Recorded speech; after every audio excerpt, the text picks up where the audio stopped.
नमस्कार मैत्रिणींनो, श्री वैभव लक्ष्मी यूट्यूब चॅनलवरती आपले सहर्ष स्वागत आहे। लवकरच आपण श्रावण महिन्यातील सुरुवात होत आहे आणि श्रावण महिन्यात म्हटलं की अनेक प्रकारचे उपवास, व्रतवैकल्य, पूजाविधी, सणवार या सगळ्या गोष्टी आल्या।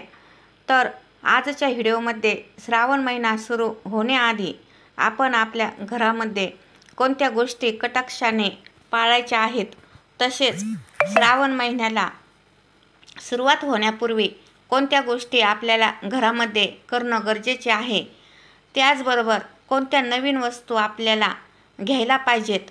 तसेच या महिन्यात श्रावण महिन्यात महिला कोणत्या रंगाची साडी आणि बांगड्या चुकूनही घालायच्या नाहीत आणि कोणत्या रंगाच्या बांगड्या घालाव्यात, जेणेकरून या वस्तू त्यांना पूर्ण श्रावण महिनाभर त्यांना उपयोगी पडतील आणि पूजेसाठी पण उपयोगी येतील। तर अशा प्रकारची आपण आजच्या व्हिडिओमध्ये पाहणार आहोत।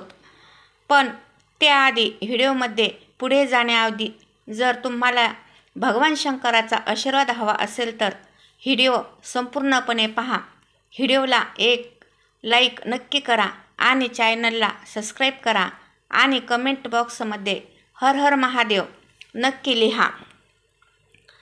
येत्या 5 ऑगस्ट 2024 पासून आपला पवित्र असा श्रावण महिना सुरू होत आहे। फक्त काही दिवस उरले आहेत, त्यामुळे आपण काहीतरी तयारी नक्कीच करायला हवी। हा महिना अत्यंत पवित्र आणि श्रेष्ठ आहे, कारण या महिन्यात भगवान शंकर आणि माता पार्वतीची पूजा केली जाते। या काळात महादेवाची पूजा केल्याने सर्व इच्छा पूर्ण होतात आणि सोमवारी केलेल्या पूजेचे आणि व्रताचे आपल्याला लगेच फळ मिळते। तर अनेक कुटुंबामध्ये श्रावण महिना पाळला जातो किंवा कुटुंबातील एखादी तरी व्यक्ती श्रावण महिना पाळतेच। त्यामुळे आपण आपल्या घरामध्ये काही गोष्टी करणं गरजेचे आहे। तर जाणून घेऊया कोणती गोष्ट आहे ती। पहिली गोष्ट म्हणजे सध्या आषाढ महिना सुरू आहे आणि जे लोक नॉनव्हेज खातात त्यांच्या घरी आठवड्यातून एकदा तरी नॉनव्हेज बनवलं जातं। अनेक प्रकारचे नॉनव्हेजचे पदार्थ आपण घरामध्ये बनवत असतो, कारण पुन्हा महिनाभर तरी नॉनव्हेज घरात बनवलं जात नाही आणि तिथून पुढे सुद्धा सणवार चालू राहतात, गौरी, गणपती, नवरात्र। त्यामुळे जे लोक नॉनव्हेज खातात ते बऱ्यापैकी आषाढ महिन्यात खातात। त्यामुळे आषाढ अमावस्या दिवशी किंवा श्रावण सुरू होण्याच्या 1 दिवस अगोदर तुम्हाला तुमचा किचन ओटा किंवा गॅस असेल ते पूर्ण घासून पुसून स्वच्छ करायचं आहे। श्रावण सुरू होण्यापूर्वी आपलं संपूर्ण किचन आपल्याला डीप क्लीन करायचे आहे, कारण श्रावण महिना आपण अनेक प्रकारचे व्रत करत असतो आणि हा संपूर्ण महिना आपण पाळतो।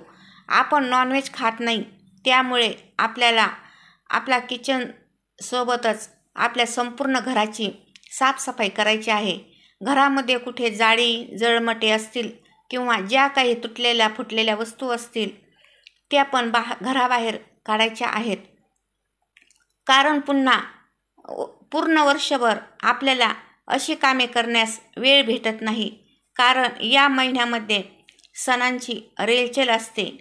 नागपंचमी, रक्षाबंधन, गोकुळाष्टमी किंवा आपले श्रावणी सोमवारचे व्रतवैकल्य असेल किंवा कोणी श्रावण महिन्यात सत्यनारायण करतात, मंगळागौरीचे व्रत करतात, अशा अनेक प्रकारच्या पूजा असतात। त्यामुळे आपल्याला आपल्या पूर्ण घराची साफसफाई करून घ्यायची आहे। तर नंबर 2, संपूर्ण घराची साफसफाई झाल्यानंतर आपल्याला आपल्या घरामध्ये गोमूत्र किंवा पवित्र असं गंगाजल शिंपडावे, कारण महादेवांना गंगाजल अत्यंत प्रिय आहे। त्यामुळे तुम्ही श्रावण महिना सुरू होण्याआधी गंगाजल आणून ठेवा, कारण पूर्ण महिनाभर याचा खूप उपयोग होतो. श्रावण महिन्यात पहिल्या सोमवारी शिवलिंगावरती गंगाजलाने अभिषेक करा. तसेच प्रत्येक श्रावण सोमवारी गंगाजल घरामध्ये अवश्य शिंपडावे. त्यामुळे संपूर्ण घराची शुद्धता होते. नंबर 3, श्रावण महिन्यात आपण अनेक प्रकारचे उपवास व्रत वैकल्य करतो. त्यामुळे आपल्याला घरातील सर्व बरण्या डबे जसे स्वच्छ करावे, कारण मीठ असेल, साबुदाणा, शेंगदाणे ज्यांचा उपवासात उपयोग होतो, त्यामुळे उपवासासाठी सर्व स्वच्छता असणे गरजेचे असते. नंबर 4, उपवासासाठी वेगळी मिठाची बरणी असावी किंवा उपवासासाठी वेगळ्या सैंधव मिठाचा वापर करावा. नंबर 5, श्रावण महिन्यात आपण अनेक प्रकारच्या पूजा करत असतो. महादेवाच्या पूजेसाठी कापूर, चंदन, भस्म, धूप आणून ठेवा. पूजेसाठी पांढरे वस्त्र याची खरेदी करून ठेवा. नंबर 6, विशेष करून महादेवाची पूजा करताना पांढरे वस्त्र परिधान करावे, कारण महादेवांना पांढरा शुभ्र रंग अतिशय प्रिय आहे. पांढरा रंग घालून तुम्ही पूजा केल्यास महादेव अत्यंत प्रसन्न होतात. त्यामुळे तुमच्याकडे पांढरे वस्त्र नसेल तर ते तुम्ही नक्कीच खरेदी करून आणू घेऊ शकता. नंबर 7, महिलांनी पांढऱ्या रंगाची साडी आवर्जून नेसा. शक्यतो या महिन्यात महिलांनी काळ्या रंगाची किंवा गडद रंगाच्या साड्या अजिबात नेसू नका. पांढऱ्या रंगाचे कपडे घाला. त्यामुळे महादेव आपल्यावरती अतिशय प्रसन्न होतात. किंवा तुम्हाला पांढऱ्या रंगाचे कपडे खरेदी करणे शक्य नसेल तर तुम्ही इतर हलक्या रंगाच्या साड्या नेसू शकता. पण काळ्या रंगाच्या किंवा गडद रंगाच्या साड्या नेसू शकता. नंबर 8, संपूर्ण महिनाभर तुम्ही दररोजच्या पूजेमध्ये शिवलिंगावर पाणी शिंपडावे, अर्पण करावे, अभिषेक करावा किंवा गंगाजलाचा अभिषेक करा. असे केल्याने तुमचा संपूर्ण श्रावण महिना अत्यंत सुखाचा जाईल. नंबर 9, त्याचबरोबर आपण महिला बघा, अनेक सणवार आले की हातामध्ये बांगड्या भरतो किंवा नवीन बांगड्या खरेदी करतो. जर तुमच्याकडे हिरव्या रंगाच्या बांगड्या असतील तर तुम्ही या महिन्यामध्ये हिरव्या रंगाच्या बांगड्या आवर्जून घाला. आणि तुमच्याकडे हिरव्या रंगाच्या बांगड्या नसतील तर नक्की खरेदी करून आणा, कारण हिरवा रंग आणि श्रावण महिन्यात विशेष नातं आहे. श्रावण महिना हा हिरवाईने भरलेला असतो.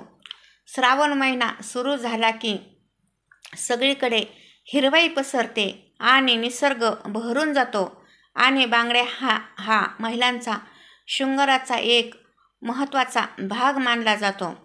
आपण सोमवारचे व्रत करतो ते आपल्या पतीच्या दीर्घ आयुष्यासाठी, सुखी संसारासाठी, कुटुंबासाठी, मुलाबाळांसाठी आपण सोमवारी शिवलिंगाची पूजा करतो. तर पूजा करताना आपल्या हातामध्ये बांगड्या असणं गरजेचे आहे. त्यामुळे तुम्ही शक्य झालं तर हिरव्या रंगाच्या बांगड्या घाला. त्याचबरोबर त्या बांगड्या काचेच्या असतील याची काळजी घ्या. नंबर 10, श्रावण महिन्यामध्ये भगवान शंकर आणि माता पार्वती यांची पूजा केली जाते. त्यामुळे या श्रावण महिन्यात तुम्ही स्त्रियांनी सौभाग्याचे सामान माता पार्वतीला अर्पण करायचे आहे किंवा इतर गरजू लोकांना तुम्ही दानसुद्धा देऊ शकता. यामुळे तुम्हाला पार्वती मातेचा आशीर्वाद प्राप्त होऊन पतीला दीर्घ आयुष्यासह तुम्हाला अखंड सौभाग्य प्राप्त होऊ शकते. नंबर 11, त्याचबरोबर तुम्ही रुद्राक्षाची माळ खरेदी करू शकता, कारण या संपूर्ण श्रावण महिन्यामध्ये महादेवाची उपासना आराधना करणं हे आपल्यासाठी खूप चांगलं असतं. आपण मंत्र जप करतो, तर तो मंत्र जप तुम्ही रुद्राक्षाच्या माळेवर केला तर ते खूप जास्त पुण्यकारक ठरू शकतं. ओम नमो शिवाय हा मंत्र आपल्याला रुद्राक्षाच्या माळेवर करायचा आहे. यामुळे महादेव तुमच्यावर नक्कीच प्रसन्न होतील आणि तुमच्या सर्व इच्छा पूर्ण होतील. त्यामुळे तुमच्याकडे रुद्राक्षाची माळ नसेल तर तुम्ही नक्कीच खरेदी करू शकता. नंबर 11, या महिन्यात कोणत्याही प्रकारचे भांडणे वादविवाद करू नका. आपले आचरण चांगले ठेवा. हा महिना आनंदाचा महिना आहे. महिनाभर तुम्ही भगवान शंकर आणि माता पार्वतीचे ध्यान करा. जर तुम्हाला राग आला तर ओम नमः शिवाय या मंत्राचा जप करा. यामुळे तुमचा राग शांत होऊ शकतो. अशा प्रकारे तुम्ही हा महिना अगदी आनंदात महादेवाच्या सेवेत, नामस्मरणात, दान करण्यात घालावा. असं केल्याने तुम्हाला तुम्ही केलेल्या पूजेची, व्रताचे अधिक चांगले फळ मिळेल, पुण्य प्राप्त होईल. जर तुम्हाला आजचा हा व्हिडिओ आवडला असेल आणि व्हिडिओतील माहिती उपयुक्ती वाटली असेल तर व्हिडिओला एक लाईक नक्की करा आणि चॅनलला सबस्क्राईब करून आम्हाला प्रोत्साहित करा. तसेच व्हिडिओ संपूर्ण पाहिल्याबद्दल आपण सर्वांचे मनापासून आभार.